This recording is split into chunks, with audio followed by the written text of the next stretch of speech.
When was the last time you looked really close at your computer? Yeah.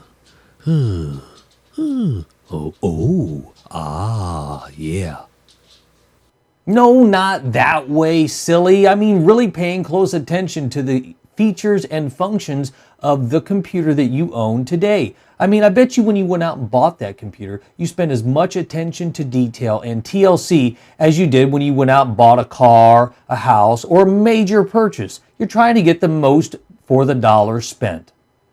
When I bought my computer, I selected to have a notebook computer. I really wanted that portability, and I had a requirement to have a PC card bus slot Type 2 in that laptop for a particular function that I needed on that laptop. And I bet you have the same requirements on yours. Not particularly the PC card bus slot Type 2, but I bet you have a specific function on the outside of that laptop that you need to have done.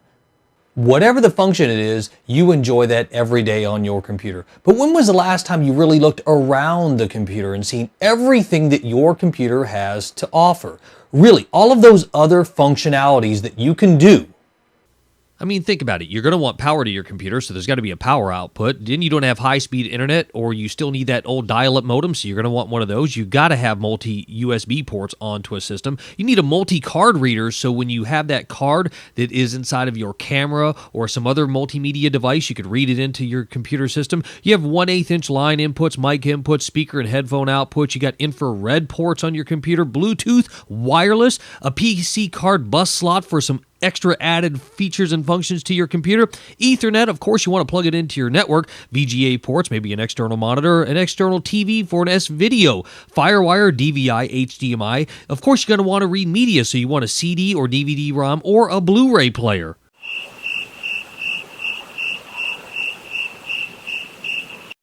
But all of those functionalities are really standard. When you're thinking outside of the box and you're trying to do a little bit more with your computer than it was originally designed to do, you need to do your research, especially if you are an audio enthusiast. Here's a Shure SM58 professional grade microphone. As you can see on the bottom of the microphone, it requires an XLR plug. The plug looks like this. This is the end that plugs into the microphone, and this is the end that would plug into an amplifier or a outboard audio mixer. This plug is not natively available on most computer systems. So if you were to want to plug this into your computer, how would you do it? You do it with a little help from a company called Alesis. That's how. They are no stranger when it comes to the audio industry. They were established in 1980 and currently have their corporate headquarters in Cumberland, Rhode Island, with additional offices located in the UK, Germany, Taiwan, and Japan.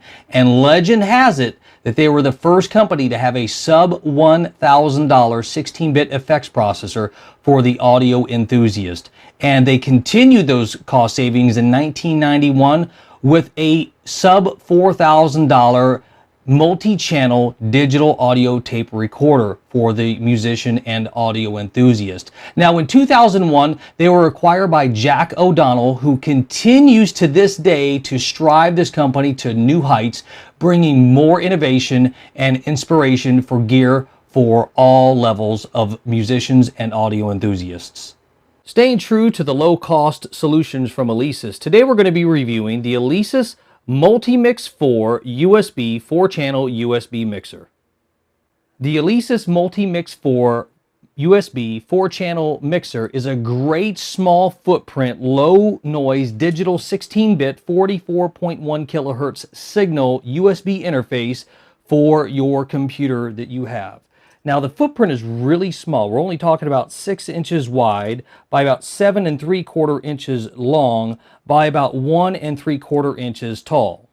Now even though this mixer claims to be a true 4-channel mixer, technically it's really a 3-channel mixer. It has 4 1/4-inch line level inputs. As you can see, one here, one here, one here, and one here.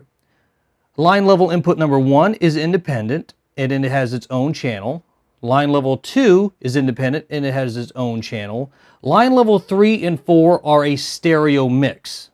Some additional niceties of channel 1 and 2 are the availability of XLR microphone inputs. And that is very, very helpful when you want to plug in that SM58 microphone that we talked about earlier, or for that matter, any device that requires an XLR input.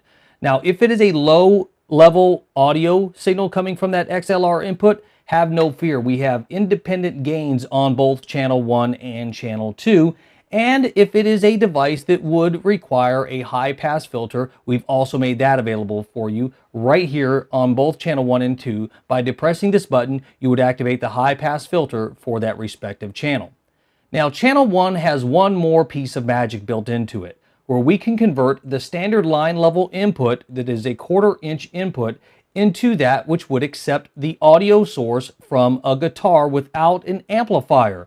We can actually take a guitar, plug it into the 1/4 inch line level input of channel 1, and depress this button right here, and the audio signal would be converted to that which would accept the signal from a guitar.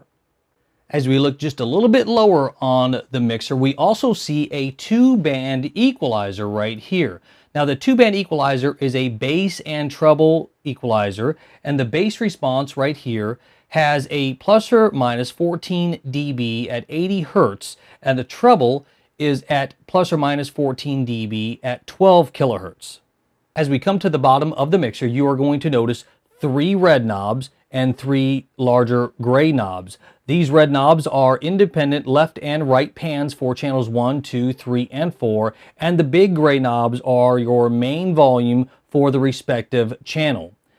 Now, remember 3 and 4 are on the same channel. They come by way of the 1/4 inch line level inputs. What I found disappointing is that Alesis did not include a gain for this channel, if at least one, but it would have been nice to have 2 independent gains, and there are no equalizations available for channels 3 and 4.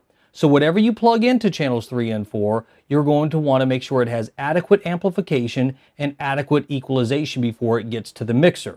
Now, what you will notice is that the mixer does include 48 volt phantom power. So if you do need to have phantom power available, it is built in to the Alesis Multimix 4.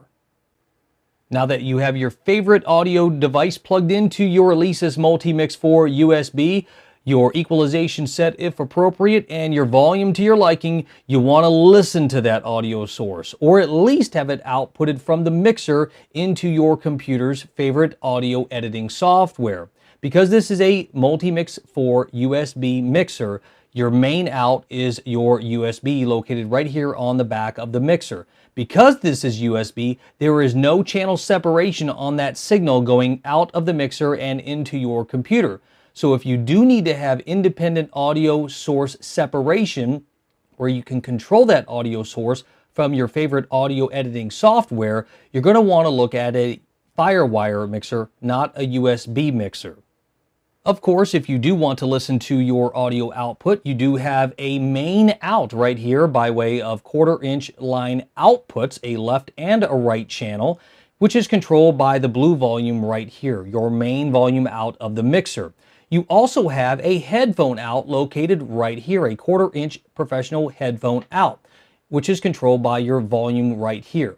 There are no solos or cues on this mixer, so your headphone out is not for previewing audio before it leaves the mixer, but just to monitor the output of the mixer without having to go through mains.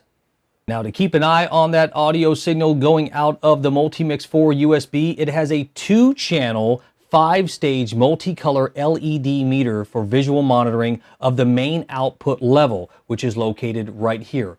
These LED monitors do not get affected by your output of your headphones. So if you are only using your headphones out with no mains plugged into it, it's always a good thing to have this turned up just to keep visually aware of what's happening with the audio signal source in the Alesis Multimix 4 USB. So there you have it. I highly recommend, if you need to input professional audio equipment into your computer where those professional plugs are not standard offerings on the PC that you've just bought, you need not look any further than the Alesis Multimix 4 USB 4-channel mixer.